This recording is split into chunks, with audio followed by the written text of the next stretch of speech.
사도행전 7장은 스데반의 설교장입니다. 스데반이 6장에서 7집사로 뽑힌 다음에 많은 능력을 행하고 그 다음에 이제 잡혀가서 공회당에서 네가 어찌하여 이런 일들을 하느냐 했을 때 스데반이 담대하게 그들에게 이야기를 쫙 풀어갈 때 처음으로 한 말이 바로 이 말씀입니다. 이 말씀은 창세기 11장 31절에 있는 그 말씀입니다.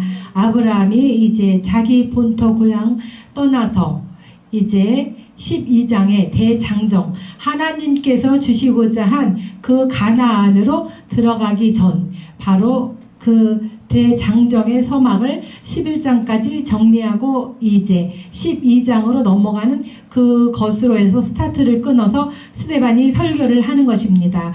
바로 그때 지금이라고 하는 이 말씀은 때를 이야기하는 것입니다. 때를 위하여 우리는 주님께서 나를 부르실 그 때를 위하여 어떻게 준비하고 살았나. 지금 우리가 한 번쯤은 이 혼란한 세상에, 이 문제 많은 세상에, 나에게 닥치는 어려움이 많은 이때에 우리가 한 번은 생각하고 상고하고 또 이렇게 좀 하나님께서 나에게 행하시고자 하는, 나에게 주시고자 하는 내 인생의 메시지가 무엇인가 하고 깨달아 알아야 할 때가 아닌가 싶습니다. 저는 선교사로 나가서 이제 많은 일들을 하다가 들어와서 코로나로 또 한 2년 3개월을 있다가 다시 또 들어가서 죽을 고비. 저는 그러니까 제가 들어간 게 15년을 왔다 갔다 하고 한국에 교회를 접고 들어간 건 5년이에요. 그렇게 오랜 세월을 다녔어도 혼자 밤 늦게까지 다니고 그래도 필리핀이 사람들을 죽이고 위험하고 정말 핸드폰 하나 때문에 그거를 뺏으려고 사람을 죽이고 그래요. 그래도 저는 그렇게 무섭지 않고 그들이 좋다고만 생각을 했어요. 그리고 술집에서 외국인들은 카드를 쓰지만 한국 사람들은 현찰을 좋아하는 그런 게 있잖아요. 현찰을 좋아하고 팁을 아무리 부자들도 1달러, 2달러 뭐 이렇게밖에 안 주는데 우리는 10,000원 뭐 그냥 뭐 그 1,000페소면 25,000원이거든요. 그것도 막 휙휙 삐라같이 써버려요. 돈 못 쓰고 죽은 뭐가 있는가. 어찌면 막 자기를 가시하기 위해서 돈들을 막 쓰기 때문에 항상 한국인은 표적이 됩니다.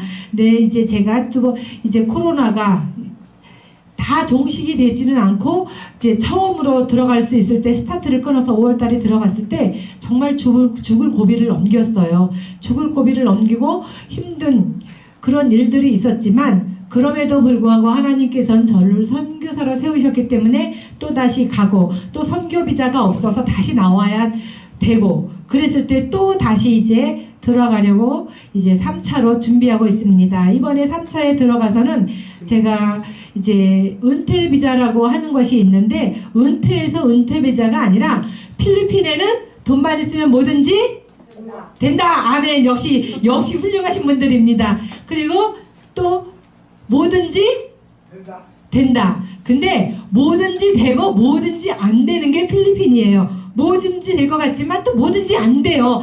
아까 뭐 이렇게 서류나 뭐 어떤 일들이 굉장히 어렵고 힘들다 그랬는데 걔네들한테 맡기면 제가 거기서 법인 내려고 4년 전에 서류를 냈어요. 그거 지금까지 못 받았어요. 돈만 50만 원 날렸고. 그래요. 근데 그거를 사설 기관에다가 50만 원을 줘서 했으면 3개월도 안 걸리고 2달이면 와요. 그래요. 그리고 선교사 비자를 내는 것도 내가 하면은 이제 어떻게 하면은 좀 돈이 줄어들 수가 있겠지요. 근데 1년 기다려야 돼. 근데 브로커를 끼면은 3개월이면 나와요. 참 재밌는 나라예요. 살만하고 재밌고. 그러니까는 한국에서 은퇴한 목사님들이나 돈 있는 사람들이 필리핀에 3개월 겨울 거기는 이제 항상 30도 40도니까 살기가 참 좋거든요. 바기오 쪽은 25도예요. 사계절이. 얼마나 좋아요. 그러니까 거기다 집을 이제 이렇게 땅에 붙은 땅은 임대 사거나 이런 것들이 안 돼요. 근데 아파트는 돼요. 외국인도. 그러니까 돈 있는 사람들은 아파트를 사서 1년에 어쩌다 한 번씩 골프 치러 가고 놀러 가고 3개월 머무르기 위해서 집을 사나요. 재산 축적. 우리 연예인들이 필리핀을 많이 가죠. 그런 편리한 점들 때문에 그래요. 뭐든지 되고 뭐든지 안 되기 때문에 내가 필요한 건 뭐든지 되고 또 내가 하지 않아야 될 건 뭐든지 안 돼서 참 좋은 나라예요. 그런 나라인데 제가 이제 가서 필리핀에 가서 저는 파송교회가 없어요. 파송교회가 없고 한국에서 목회를 했기 때문에 그리고 또 이제 개미같이 뭐 1,000원에서부터 뭐 5만 원, 10만 원 뭐 이렇게 막 후원하는 돈으로 그 돈을 모아서 이번에도 이제 들어가서 우리는 임플란트가 굉장히 비싸잖아요. 거긴 그렇게 비싸지 않아요.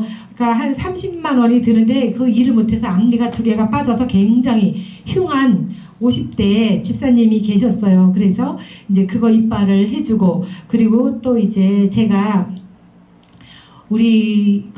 이제 자비랑 선교사다 보니까 450평 되는 온천이 2개 딸리고 3층 건물에 40평 교회를 임대해서 했었는데 그거를 계약 기간이 끝나서 계약을 제가 한국에 코로나 때문에 한국에 있고 못 들어가니까 재계약을 못했어요. 근데 못했는데 못한 이유가 제가 한국에 있어서도 못했지만 그 주인이 2배로 올려달라는 거예요. 이 코로나 기간에 어떻게 올려줘요? 제가 예전에 같았으면 뭐 어떤 일을 해서라도 저는 이제 한국에서 목회할 때도 어떤 일들을 참 많이 했어요. 돈 버는 일을. 동생네 횟집에 가서도 알바하고 막 일들을 했었는데 제가 어깨를 수술하고 나서부터는 오직 주만 바라나이다 주여 이럴 수밖에. 하나님께서 네 힘으로 자꾸 하는 것들 좀 내려놔 그러는데 기도하고 하나님께서 주시는 그때를 기다리기가 너무 힘든 거예요. 정말 나는 그것이 너무 힘들어. 가장 힘든 게 하나님의 때를 기다리는 거, 하나님이 공급하는 때를 기다리는 거, 그게 참 힘들더라고요. 그러니까 차라리 맨날 뛰쳐나가는 거예요. 뛰쳐나가서 뭔가를 하는 거예요. 그러다 보니까 내 몸이 많이 상해서 수술도 하고 또 그냥 힘이 없으니까 그래도 한약도 먹고 막 이래야 되는데 아유 그까짓 거 한약 안 먹어. 50만 원씩 주고 그거 안 먹어. 나는 그냥 내가 극복할 수 있어 이렇게 교만해서 또다시 자빠져갖고 또다시 6개월도 안 돼서 한 5개월 만에 또 골절되고 아주 그냥 작년 올 굉장히 많이 아프고 힘들었어요. 그럼에도 불구하고 갔다 왔는데 하나님께서 저는 그러면 제가 이제 교회 계약 기간이 끝나서 어떻게 해야 되겠어요? 그러면 돈이 몇 푼이 모이면 무엇을 하지요? 제가 목사인데 기회를 줘야 된다고 모든 사람들이 그렇게 얘기를 해요. 근데 저는 이제 우리 성도 중에 한 집은 3가정 사는 가정이 있어요. 우리 성도들인데 한 방 하나가 크지도 않아. 그냥 원룸 방 하나만 해요. 10평도 채 안 돼요. 거기에서 이제 3가구가 살아요. 그리고 교회를 지려면 몇 천만 원이 있어야 되지만 집을 짓는 거는 그렇게 비싸지 않거든요. 그리고 기도를 했어요. 하나님 어떻게 해야 되겠습니까?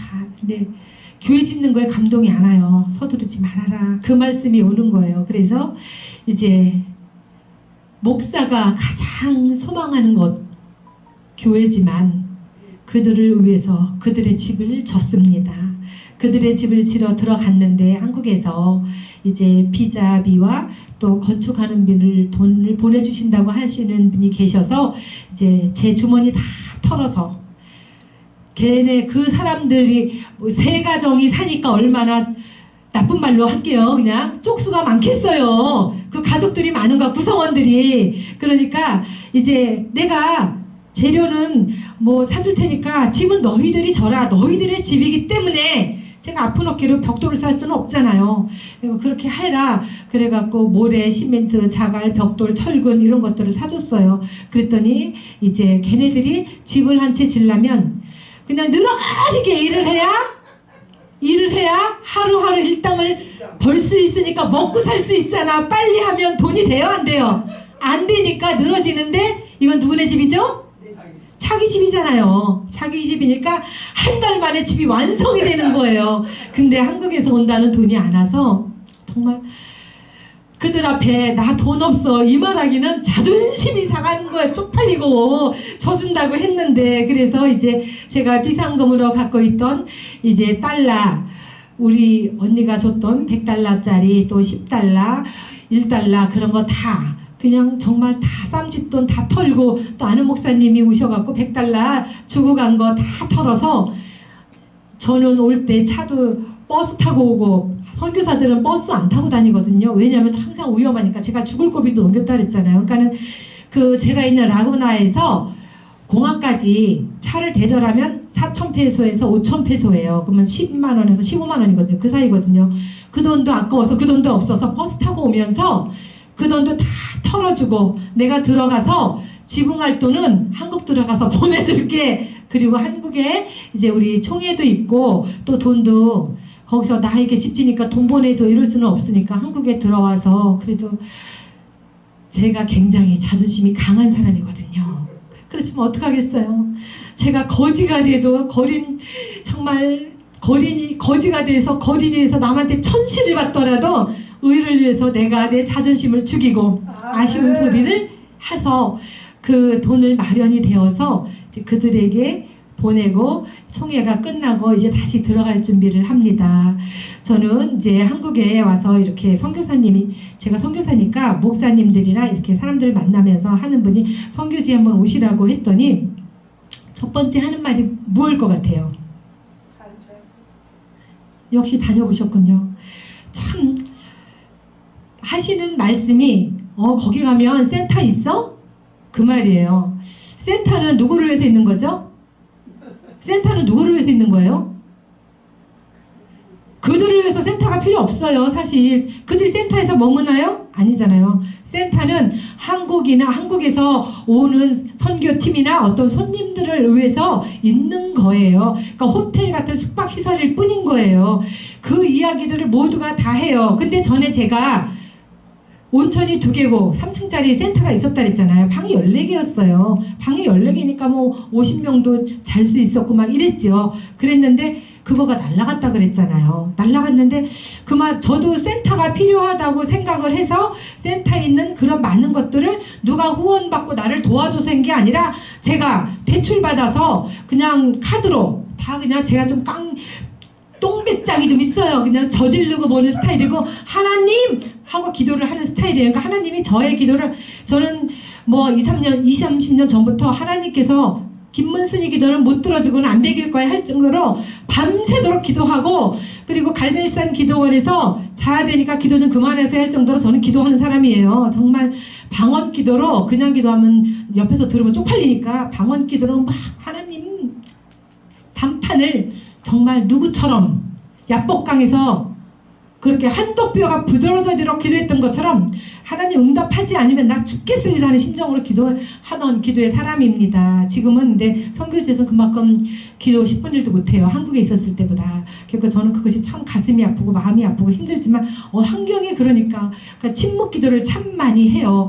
그런 상황에서 제가 이렇게 오면서 이제 그 센터에 대해서 저도 가져야 된다고 생각을 했는데 며칠 전에 감리교 장로님들을 만났어요. 감리교 장로님들을 만났는데 그 장로님들이 저를 굉장히 장로님들이니까 뭐 은퇴 장로님들이에요. 그냥 신부 장로님들이 아니고 감리교에서 장로가 되면 뭐가 있어야 되죠?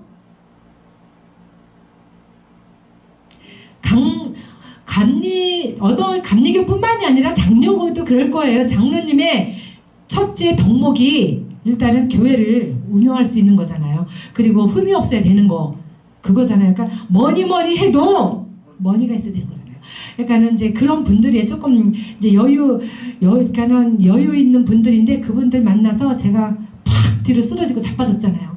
그분들이 돈도 좀 있고 이제 사회적 지위도 있고 그랬던 분들인데 연산까지 가서 만났는데 제가 그분을 이제 그때가 며칠 전에 2번째 뵙는 거예요. 첫 번째 뵀을 때는 그분이 유씨 가문의 종종이에요. 300년을 그 안산 그 집에 사셨던 분인데 당신은 혼자 예수를 믿었었는데 그 몇백 명 되는 그 종종의 모든 사람들을 그분이 어떻게 했다? 전도를 하셨습니다. 교회도 5개나 필리핀에 지으시고 너무너무 그분의 간증을 들으면 정말 남자분들이 그런 은사를 받기가 힘든데 투시 은사를 받아서 여기 딱 보면 당신 사기꾼이야. 당신 이거 잘못했어. 그게 나도 모르게 막 말이 나와서 30대 때는 너무너무 지금 78세인가 그러시거든요. 그게 힘들었다.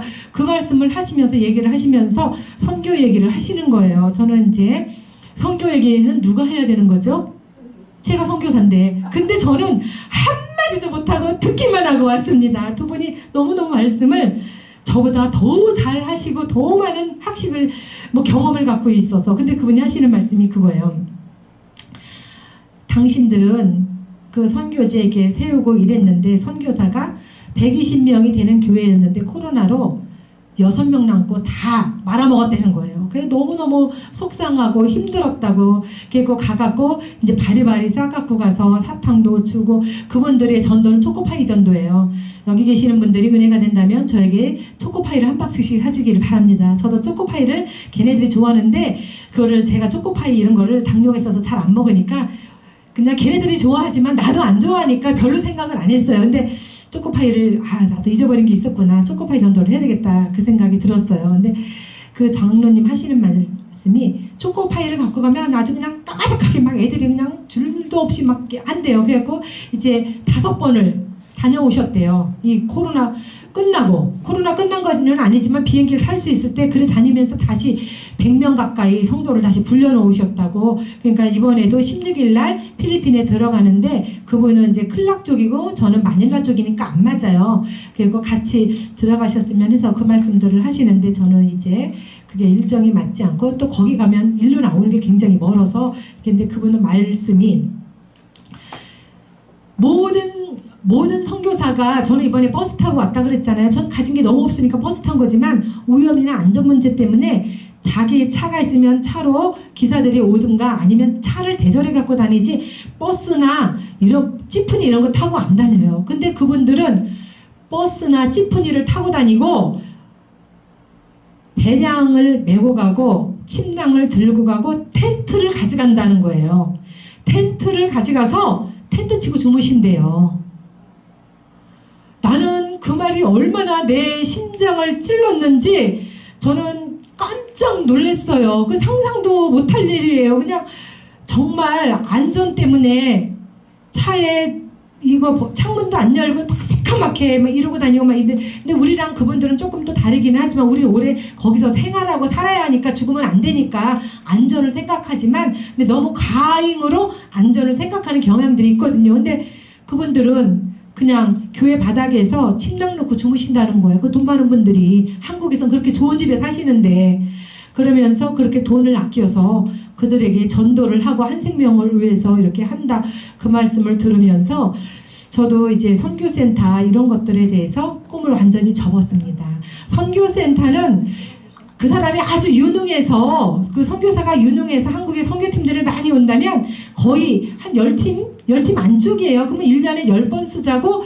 그 선교센터는 1억 5천에서 2억이 넘어가야 그 선교센터를 질 수가 있는 거예요. 교회는 2천, 3천이면 짓지만, 물론 좋게 지면은 뭐 몇 억짜리 또 교회도 짓지만, 그냥 통상적으로 그들을 위한 그들의 교회를 지면 2천만 원에서 5천만 원 안쪽이면 져요. 근데 그렇게 큰 돈을 들여서 그렇게 하는 것은 조금 이제 우리가 지양하고 바른 선교를 해야 할 때가 되지 않았는가, 이렇게 생각을 해봅니다. 지금 이때에는 우리 코로나 때 2년 동안 우리가 선교사들이 이렇게 많이 나와 있었잖아요. 한국에 많이 나와 있고 이러니까 2년 후에 들어가니까 필리핀에는 우리나라처럼, 우리나라도 2년 동안 집을 2년 동안 비워놔 봐요. 그 집 썩잖아요. 필리핀은 거의 막 이제 뭐 더 벽돌이나 이런 거에 자재가 조금 원자재를 막 아끼느라고 조금 들어가니까, 그리고 40도의 떼약볕 아래 부식된 데가 엄청 많아갖고 지금 한국에선 센터가 있는 교회나 이런 데들은 그거를 보수공사하는 데로 몇 천만 원씩 막 들어가는 거예요. 그런 걸 보면서 우리가 이제는 선교도 하나님이 지금 이때에는 정말 때를 어떤지 못 어떤지 우리가 복음을 전해야 할 때고, 그리고 또 우리가 이제 어떤 물질이, 한국도 어렵고 이제 한국 교회도 어렵고 우리 성도들도 어렵잖아요.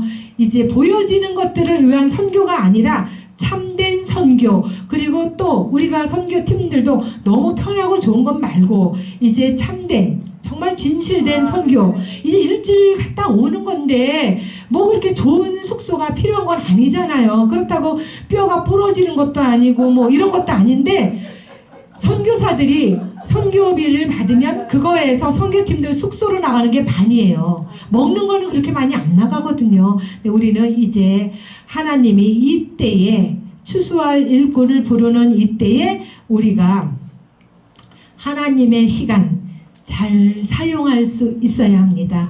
하나님의 시간도 잘 사용하고 하나님의 물질도 잘 사용하고 또 하나님께서 나에게 주신 달란트도 하나님은 우리 모습 다 다르잖아요. 우리가 누구는 이쁘고 누구는 미워가 아니라 이 사람은 이것을 잘할 수 있고 이 사람은 이것을 잘할 수 있고 이 사람은 이것을 잘할 수가 있습니다. 선교지에서는 못을 박는 사람도 필요하고 또 찬양 율동을 하는 사람도 필요하고 말씀 전하는 사람도 필요하고 그리고 또 가르칠 수 있는 지식이 있는 사람도 필요해요. 필리핀도 우리 한국처럼 한국 선교사들이 가서 한 게 좋은 일도 많지만 그 좋은 일 속에 폐단도 많아요. 신학교를 많이 세웠잖아요. 우리나라 신학교가 많아서 어떻게 됐죠? 목사는 많이 배출을 했지만 참다운 목사 찾기가 조금 이제 좀 저도 목사니까 뭐라고 말하긴 그렇지만 필리핀에도 이제 우후죽순으로 생겨난 이 신학교 때문에 갈 곳 없는 목사들이 참 많아요.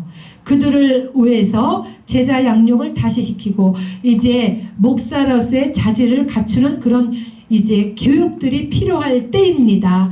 목사를 배출하고 전도사를 배출하는 것만이 아니라 그들의 사역의 현장에 있을 수 있도록 사역의 현장이 꼭 교회는 아니더라도 복음 들고 나갈 수 있도록 그것이 필요합니다. 저는 교회를 이제 내년에는 건축을 하려고 준비하고 있습니다. 그러면서 이제 거기 라구나가 동양에서 두 번째로 큰 호수잖아요. 그 호수가 근처 마을에 거기에서 그냥 그 마을에서 예배를 드려요. 거기는 그늘만 있으면 시원하거든요. 그 마을에서 예배를 드리고 또 산속 깊은데 거기 굉장히 습하기는 해요. 거기에서 위에 천막 이런 천 하나 해놓고 그리고 거기가 그늘이니까 거기 앉아서 종기종기 예배를 드리고 그리고 제가 있는 곳은 그 선교사님이 77세라 한국에 들어오셨어요. 그래서 한국에서 이제 교회 기도원을 저 전라도 쪽에 하셔요. 그리고 거기가 비어 있어서 저는 숙소는 거기에 있거든요. 거기에 있으면서 한글학교 사역을 하면서 거기 또 이제 거기는 교회가 16년 돼서 이제 그걸 뭐라 그러죠? 독립할 수 있는 거? 이제 자립을 한 교회예요. 자립을 한 교회니까 거기서 같이 예배드리고 거기에 있는 신학생들과 성도들과 같이 전도도 다니고 그런 일들을 하고 있습니다. 우리는 보여지는 외형보다 이제는 속을 채울 수 있는 우리 그런 사역자들 또 우리 성도들 우리 선교사들 또 보내는 선교사 후원하는 선교사들도 그런 좀 이제는 조금 성숙된 그런 모습을 가졌으면 좋겠습니다.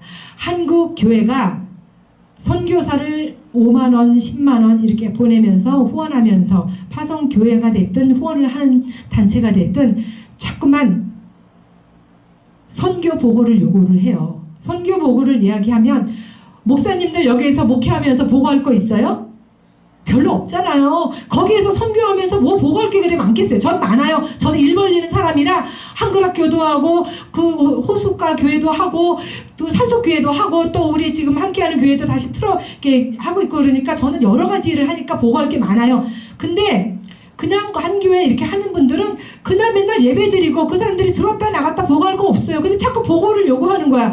그러다 보니까 거짓말도 하게 되고 그리고 자꾸만 힘들어지는 거예요. 선교사들이.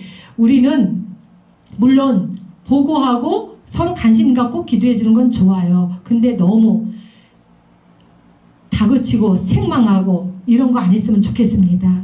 그냥 하나님께 선교비는 누구에게 드리는 거죠? 그 선교사 예뻐서 주면 안 돼요. 그 사람은 사람을 변해요. 그러니까 하나님께 드린 것은 우리가 교회 헌금 드린 것 같고 따져요? 물어요? 안 하잖아요. 그것처럼 우리 성숙된 후원하는 분들이나 후원단체나 파송교회들은 이제 성숙한 이제 마인드, 선교에 대한 마인드를 가져야 할 때가 지금이 아닌가 싶습니다. 물론 왜 그런 것들을 요구하냐면 사기꾼 선교사, 우리 교회 목사들은 사기꾼 목사라 그랬죠. 사기꾼 목사들도 많아요. 저도 보잖아요. 왜 모르겠어요. 근데 누가 그런 사람인지 모르잖아요. 근데 그 선교사를 위해서 깊이 있게 기도를 하세요. 그러면 그거 분별이 안 되겠어요? 그 선교사를 위해서 돈 몇 푼 주고 그리고 선교 보고 해라 이러지 말고 그 선교사를 위해서 깊이 기도해 주시기 바랍니다. 그러면 진리의 영인 하나님께서 이제 선교를 계속 해야 할지 끊어야 할지 그것 또한 가르쳐 주실 줄로 믿습니다. 저는 선교 후원이 새로 되시는 분들도 있지만 끊어지는 분들도 있어요. 그러면 어려워 선교를 그만둬야 되면 네 그러세요 하고 얘기해요. 두 말도 안 합니다. 왜요? 라고도 묻지 않습니다. 그분이 나름대로 이유가 있는 거고 또 하나님께서 끊는 거는 하나님이 끊는 거고 하나님이 주시는 거지 그 사람이 나한테 개인으로 줬다면 목사님 왜 안 줘? 나 조금 더 줘. 나 어려워. 이런 말 하겠지만 내가 받는 게 아니고 하나님이 받으시는 거기 때문에 두 말도 안 합니다. 우리는 이제 하나님의 때에 하나님의 귀한 일꾼들이 돼서 우리 모두 보내는 선교사 또 가 있는 선교사 기도하는 선교사 모두가 될 수 있기를 주의 이름으로 축원합니다.